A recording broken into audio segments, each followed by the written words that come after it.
This is our second video about graphing polynomials.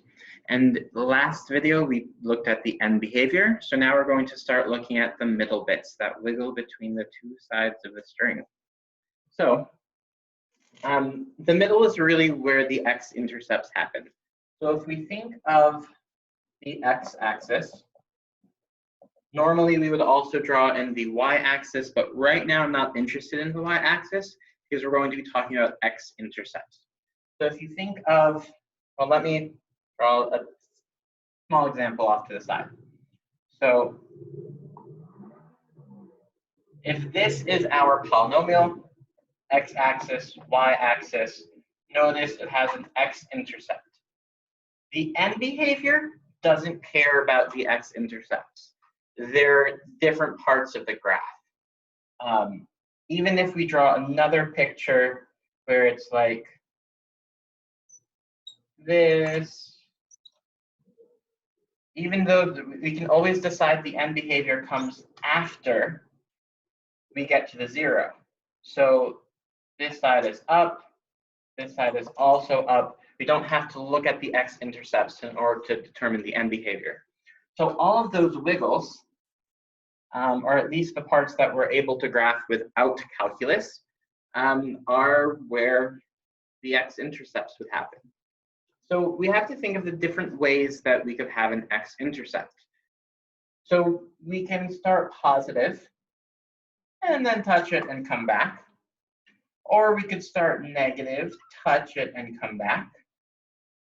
Or we could start positive, turn negative, start negative, and turn positive. So those are four different ways we could touch or intersect, rather, the x-axis. And so those are the four types of x-intercepts we could have. And so the big next step in graphing a polynomial after we know the end behavior is identifying how do the zeros, the x-intercepts, intersect the x-axis. And I want you to pause the video for a moment, not this instant, but after I ask you a question. But I want you to think about how do these four pictures remind you of the leading term test? And how might that relate to other things we've learned about polynomials so far? Give yourself about 30 seconds, pause the video, and I'll be here when you're finished. It's only been a second for me, but I hope it's been at least 30 seconds for you. And so hopefully you've noticed that these two on the same side, or we can think of it as the same direction. This one goes up from the zero and up from the zero, down from the zero, down from the zero. Both of them go away from the x-axis. Whereas the two over here, they cross, so they're going from one side to the opposite side. Or if we think of the directions as we move away from the zero, it's going up on one side, down on the other, so they're going in opposite directions. These are the same things that we saw with our end behavior. They could both go in the same direction, they could go in opposite directions. And so there is something where if it's even, that's not how you spell even, or if it's even, they'll go in both away from the axis, which is what we call a touch. Or if something is odd, we'll get this crossing behavior. So we have to think, what property of an x-intercept of a zero could we classify as even or odd? Now you might initially think, well,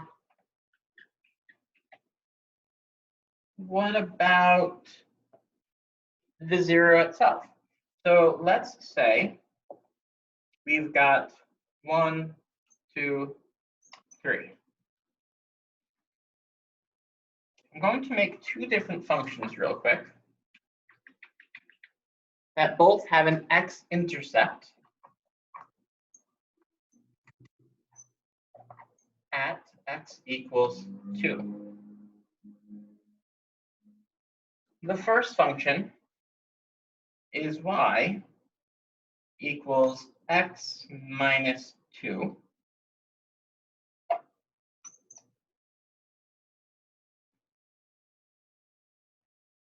So we start at -2 is our y-intercept.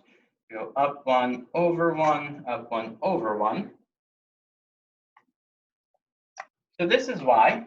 Notice that it goes through the x-axis at 2. Now let me make another function, f of x. This is going to be x minus 2 squared. Now, if you remember our vertex form of a quadratic formula, you might recall that the vertex is at 2, 0, which just so happens to be this point. And if we draw in our parabola, we again touch the x-axis, have an x-intercept at 2, but this time we're only touching. So in both of these cases, the 0, x equals 2, is an even number. So the 0 itself, being even or odd, isn't going to tell us whether it touches or crosses. So in a moment, I want you to pause the video for another 30 seconds and think about something. I want you to look at these two functions, y and f of x, and try to identify something that's odd for y, because we know the odd one crosses, and is even for f of x, because we know the even ones touch. Again, pause the video, identify something that's even and odd for both of these. Now that you've had a moment to ponder, did you realize that the exponent on x is 1, and over here it's 2? More importantly, if we write this, no, that wouldn't work, never mind. So the highest power here is 1. The highest power here is 2. But more importantly, we can write this as x minus 2 with no exponent. And so notice that these both have the same factor, but the exponent is 1 or 2, odd or even. And what do we call the exponent on the factors of a polynomial? That's right, the multiplicity. So the rule that we need to write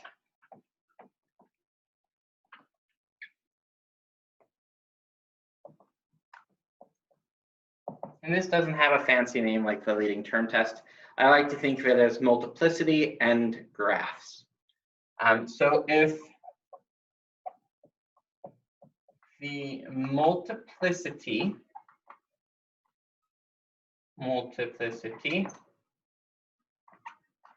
of a 0, x equals a, where a is just a number, this should really be a real 0 for reasons we'll realize later. So if the multiplicity of a real 0, x equals a, is odd, the graph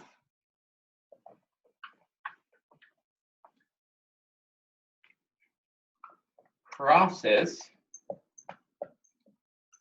the x-axis at x equals a. If the multiplicity is even, the graph touches the x-axis at x equals a.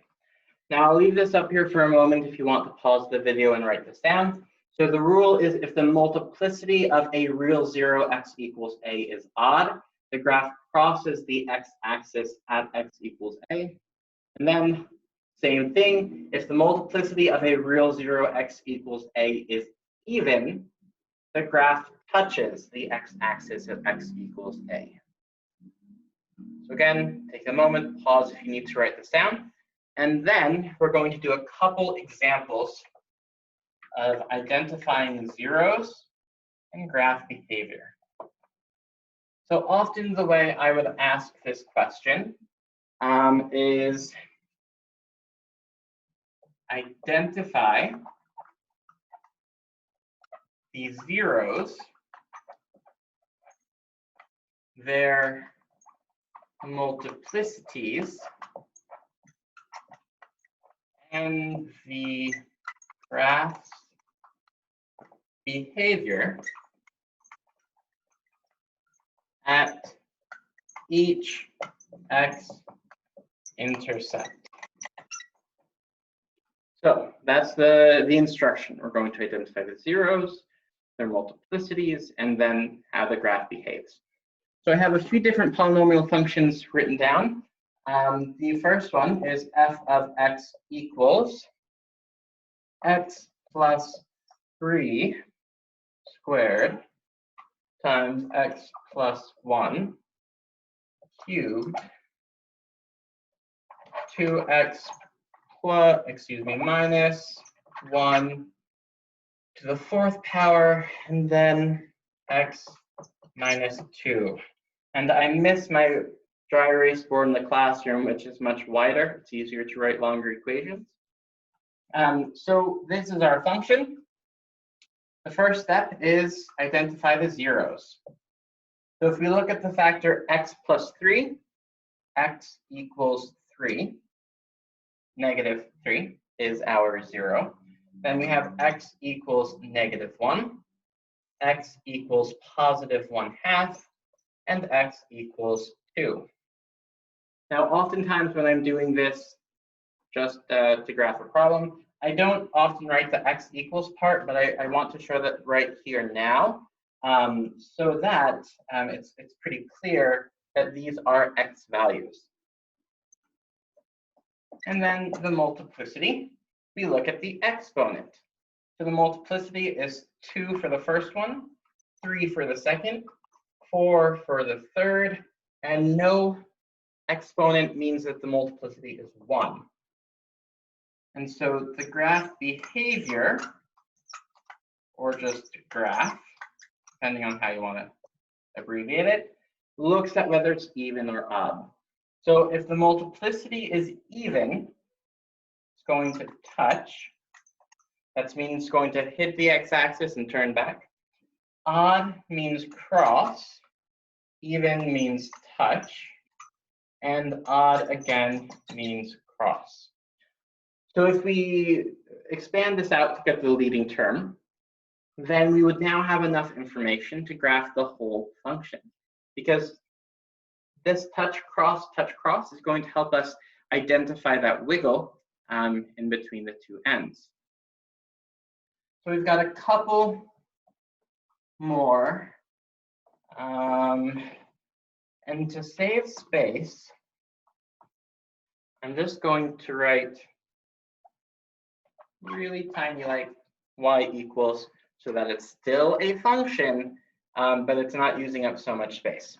So this one is negative x plus 6 to the 4th power times 4x plus 3 squared times 3x minus 2. So I'd like you to pause the video, identify the zeros, their multiplicities, and then the behavior of the graph. And then in a moment, we'll come back and do it together. So the zeros, multiplicity, and graph. So hopefully in the time it took me to write those down, you've now gotten all of the work and you just need to check yourself. So the factor x plus 6 gives us x equals -6, so just -6.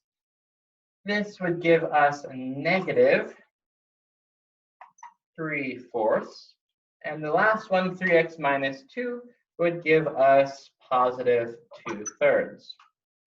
Now I want to point something out because it doesn't always happen like this. For all of these examples, I've written the factors in numerical order. So -6 comes before -3/4, comes before +2/3. When we make these tables, we want to make sure our numbers are in number line order. That will make it much easier to read across the table that we're constructing to graph our polynomial function without having the zeros out of order.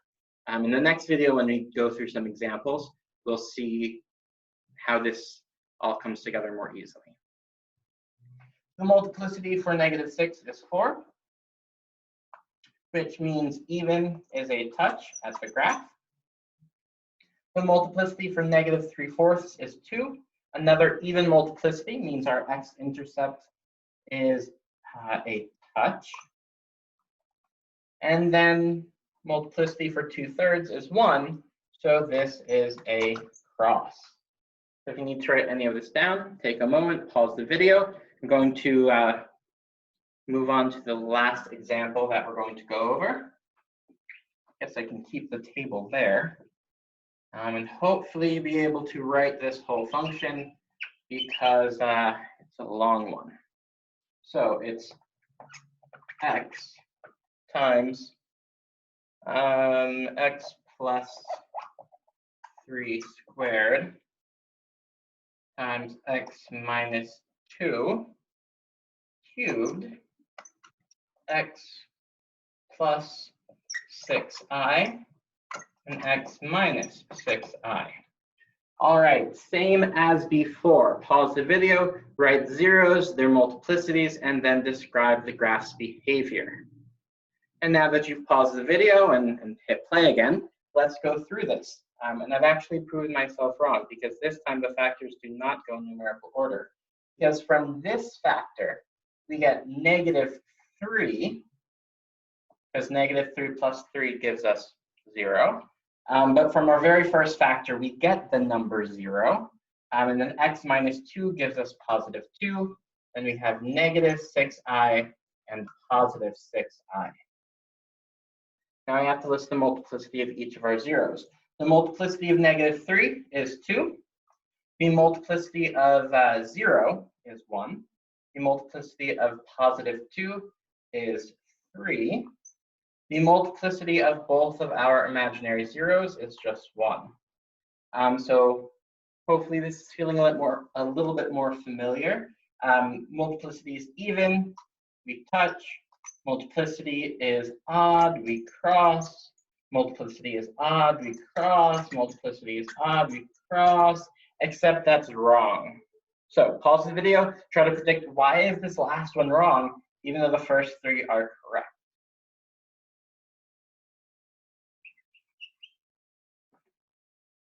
If you recall, we said if our 0 is a real number, it's an x-intercept.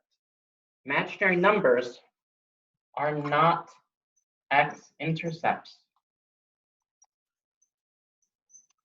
Since they are not x-intercepts, the graph can neither touch nor cross the x-axis at those numbers, because if we think of a coordinate plane, the standard coordinate plane does not have imaginary numbers. So the graph does nothing at these 2 points because they're not even technically points. They are zeros, they have multiplicity, that is true, but they don't impact the graph in a way that we're able to recognize using real numbers. If we had really nifty computer programs, we could certainly graph functions on the imaginary plane. But if we allow for imaginary numbers, our graph would go from 2 dimensions to 3 dimensions, and it would be incredibly hard to compute. So we leave that for computers to do. Human brains are much more suited to graphing in 2 dimensions. that wraps it up for this video on multiplicity in graphs.